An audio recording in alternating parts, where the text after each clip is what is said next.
Il y a des secrets qui pèsent plus lourd que des pierres tombales. Nancy Rook en a porté un pendant 45 ans. Elle l'a gardé derrière les grilles en fer forgé de Graceland, là où les notes de musique semblent encore vibrer dans le métal quand le vent du Mississippi se lève. Elle n'était pas chanteuse, pas actrice, pas groupie, pas même une amie officielle. Elle était simplement la femme qui faisait griller le bacon jusqu'à ce qu'il chante dans la poêle, qui pliait les pyjamas de soie noire, qui savait exactement combien de sucre mettre dans le café d'Elvis à 5 heures du matin quand le reste du monde dormait. Pour le monde, elle n'était rien. Pour Elvis Aaron Presley, elle était la seule personne dans cette maison folle qui ne lui demandait jamais rien. Et quand elle a enfin parlé, à 81 ans, la voix tremblante mais claire, elle n'a pas crié au scandale.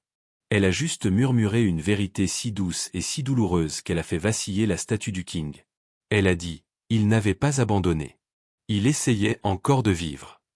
Et cette phrase, prononcée dans une petite maison modeste de South Memphis, a changé à jamais la façon dont on regarde le 16 août 1977. Retour en arrière. Memphis, Tennessee, printemps 1967. Nancy Spears, son nom de jeune fille à 26 ans, 2 enfants en bas âge et un mari qui a filé avec la caisse du bar où il travaillait. Elle vit dans une petite maison en briques de North Memphis, là où les trains de marchandises font trembler les vitres la nuit.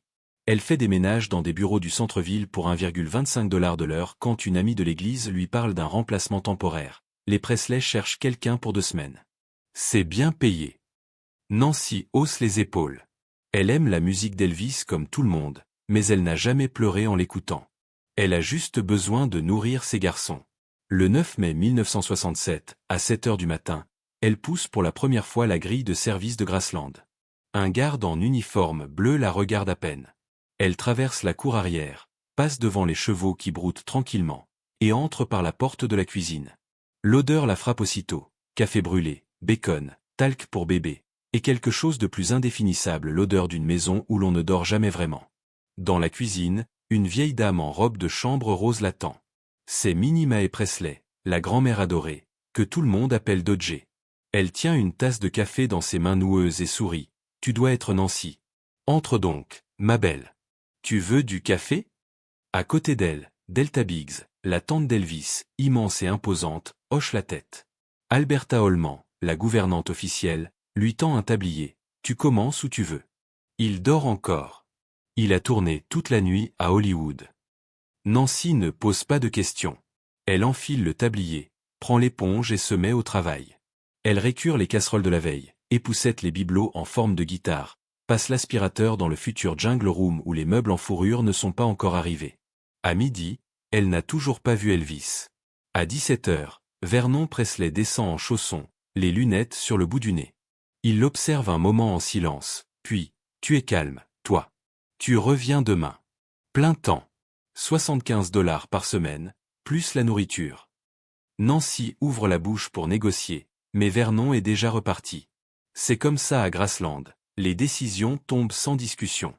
Le lendemain, elle rencontre enfin le maître des lieux. Il descend vers 17h30, pieds nus, en pyjama de soie rouge, les cheveux en bataille. Il s'arrête net en la voyant. « Bonsoir, Mahem, dit-il poliment, comme s'il était l'invité et elle la maîtresse de maison. « Bonsoir, monsieur Presley, répond-elle en rougissant un peu. Il sourit, ce sourire en coin qui fait fondre l'Amérique. « Appelez-moi Elvis, Mahem.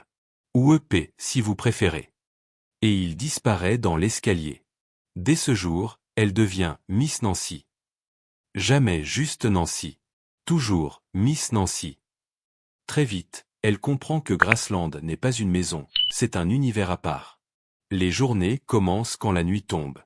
Elvis se réveille entre 16 et 20 heures selon son humeur. Il descend en peignoir, s'assoit à la table de la cuisine, et attend.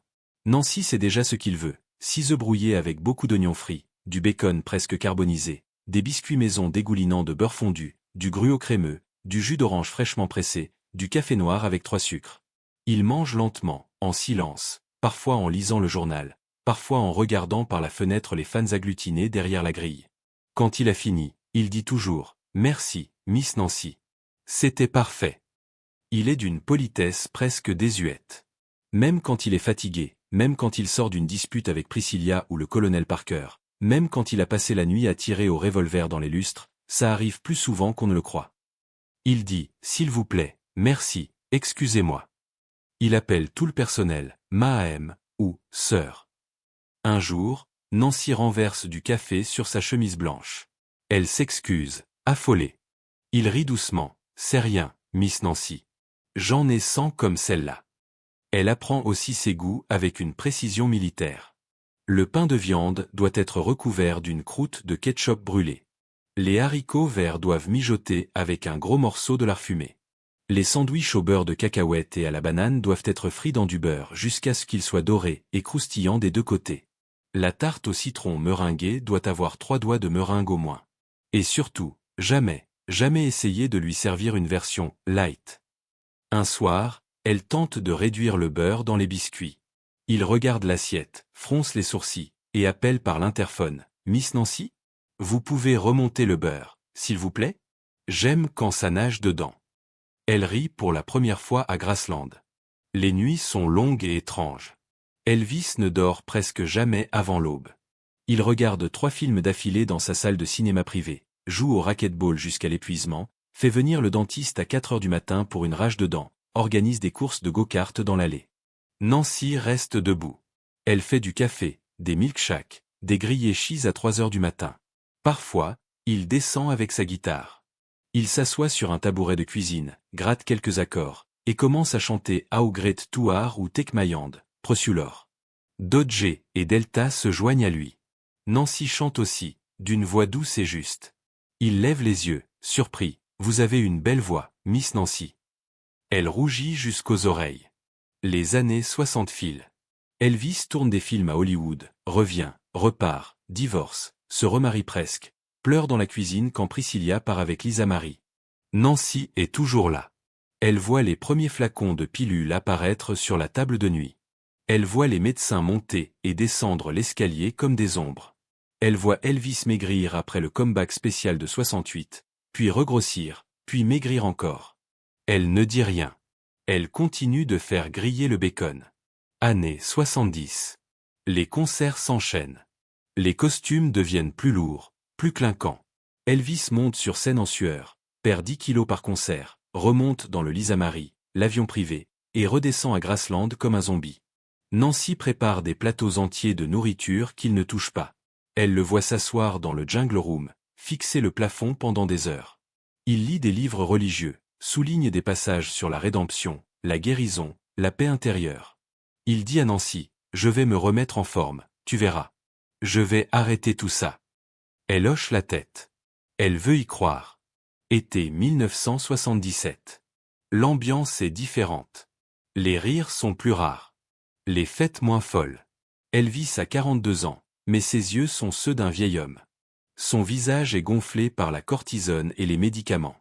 Il dort mal, se réveille en panique, appelle les gardes à corps à n'importe quelle heure. Il joue encore au racquetball, mais moins longtemps. Il parle moins. Il lit plus. Juillet 1977. Le livre Elvis, What Happened? Sort.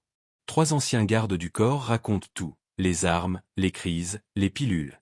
Elvis est anéanti. Il reste des jours entiers sans sortir de sa chambre. Il pleure dans les bras de son père. Il dit à Nancy, « Ils étaient ma famille. Comment ils ont pu ?» Elle ne sait pas quoi répondre. Elle lui sert un verre de lait chaud et reste à côté de lui en silence. Début août. Il doit repartir en tournée le 16. Première date, Portland, Maine. Il répète mollement dans le salon. Il parle d'emmener Lisa Marie, Hawaï après.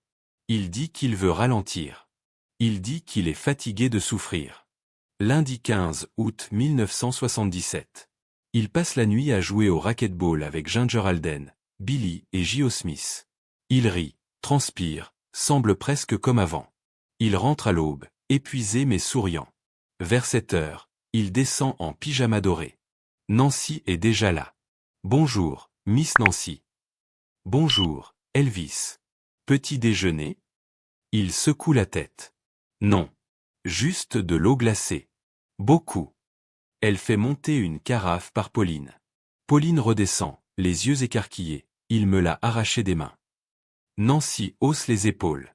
Il a joué toute la nuit. Il a soif. Il remonte. Il dit à Ginger, « Réveille-moi à 15 heures. » Faut que je dorme. Il ferme la porte. Mardi 16 août 1977, 9h30. Nancy épluche des pommes de terre dans la cuisine. Un bruit sourd à l'étage. Comme un corps qui tombe. Elle s'arrête. Tend l'oreille. Rien. Elle reprend. 13h50. L'interphone grésille. La voix de Ginger, brisée. Nancy, viens vite, il est tombé. Nancy lâche tout. Elle monte les escaliers en courant, le cœur qui cogne. Elle pousse la porte de la salle de bain. Elvis est là. Allongée face contre terre, en pyjama doré, les bras en croix. Le tapis est taché de vomi. Il ne bouge pas. Elle s'agenouille. Elvis. Rien. Elle touche sa nuque. Froide. Des marbrures bleues sur le cou, les mains. Elle hurle. Al Strada arrive, blême. Joe Esposito. Vernon. On appelle le docteur Nichopoulos, pas de réponse. On appelle l'ambulance, on attend. Dans la panique, quelqu'un, Nancy ne saura jamais qui exactement, lui dit, range un peu. Faut pas que ça ait l'air, comme ça. Elle obéit. Comme un automate. Elle ramasse les flacons, essuie le miroir, remet la serviette en place. Elle ne réfléchit pas. Elle veut juste que tout soit propre quand les secours arriveront. L'ambulance finit par arriver. Les escaliers sont trop étroits. Nancy montre comment porter la civière au-dessus de la tête. Ils descendent le corps. Il a l'air de dormir. Elle reste figée sur le palier. Elle sait. Les jours suivants sont un brouillard. Les fans pleurent devant les grilles. Les journaux crient au scandale. L'autopsie révèle 14 médicaments différents dans le sang. Mais la cause officielle reste crise cardiaque. Nancy ne dit rien. Elle fait du café. Elle range. Elle pleure en silence. Les années passent. Elle reste à Graceland. Elle s'occupe de Dodger jusqu'à sa mort en 1980. Elle aide à transformer la maison en musée en 1982. Elle monte encore à l'étage une fois par mois pour dépoussiérer la chambre, la salle de bain, le peignoir doré toujours accroché derrière la porte. Parfois, elle entend une porte claquer. Parfois, une lumière s'allume dans la salle des trophées. Elle sourit. « Je sais que c'est toi », dit-elle tout bas. Elle publie Inside Graceland. Un petit livre de recettes et de souvenirs tendres. Pas un mot sur les pilules. Pas un mot sur ce matin-là. Les années 90, 2000, 2010. Elle vieillit. Ses jambes ne portent plus. Elle vit dans une petite maison toute simple à Whitehaven. Les touristes passent devant chez elle sans savoir. Elle a 81 ans. Elle sent la fin venir. Elle appelle une amie proche, une ancienne collègue de Graceland. Elle s'assoit dans le salon. Nancy parle pendant 3 heures. Voix basse, calme. Elle dit. Il n'avait pas lâché. Il voulait vivre. Il lisait des livres sur la santé, sur Dieu, sur comment recommencer. Il parlait de partir en Californie avec Lisa, de ralentir. Ce matin-là, il n'était pas défoncé. Il était juste épuisé. Il voulait dormir. On n'a pas su voir la différence entre fatigue et abandon. Et moi j'ai rangé la salle de bain. Je ne savais pas que je cachais peut-être la vérité. Je voulais juste protéger son image. Mais aujourd'hui, je veux protéger sa vérité. Dites-leur qu'il se battait encore. Dites-leur qu'il n'avait pas abandonné. Elle pleure un peu. Puis elle sourit. Il m'appelait toujours Miss Nancy. Même à la fin. Nancy Rook s'est éteinte paisiblement en février 2022. Elle n'a jamais voulu d'argent pour cet enregistrement. Elle n'a jamais voulu de gloire. Elle voulait juste qu'on sache. Aujourd'hui, quand vous marchez dans les couloirs de Graceland, entre les cordons de velours et les flashs des appareils photo, pensez à elle. Pensez à la femme qui faisait griller le bacon à 4 heures du matin. Qui entendait chanter des gospels dans la cuisine. Qui a porté un secret pendant 45 ans parce qu'elle pensait que c'était ce qu'il aurait voulu.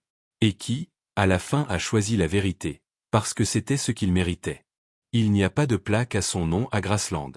Mais si vous fermez les yeux dans la cuisine, vous sentirez peut-être l'odeur du café trop sucré. Et vous entendrez une voix douce qui dit « Merci, Miss Nancy ». Parce que derrière chaque légende, il y a toujours une femme ou un homme qui a vu l'âme nue. Et Nancy Rook a été cette femme-là. Elle a gardé le silence par amour. Et elle a parlé, enfin, par amour encore. Alors maintenant, vous savez. Elvis Presley n'est pas mort en homme brisé qui avait tout lâché. Il est mort en homme qui essayait encore, entouré de gens qui n'ont pas su voir qu'il luttait pour respirer. Et la dernière personne à lui avoir parlé vivante était une cuisinière de North Memphis qu'il appelait Monsieur Elvis, et à qui il disait toujours merci. Que retenez-vous de cette histoire? Qu'un roi peut être fragile? Qu'un silence peut être plus lourd qu'un cri? Ou simplement qu'il y a des gens qui aiment si fort qu'ils préfèrent porter le poids seuls plutôt que de salir le souvenir de celui qu'ils aiment? Dites-le moi. Et si ça vous a touché, partagez cette histoire. Parce que tant qu'on parlera de Nancy Rook, on parlera aussi de l'homme qu'elle a servi avec tant de dignité. Et quelque part, dans le vent chaud de Memphis, ils chanteront encore ensemble un vieux gospel, à 3 heures du matin, quand plus personne ne regarde.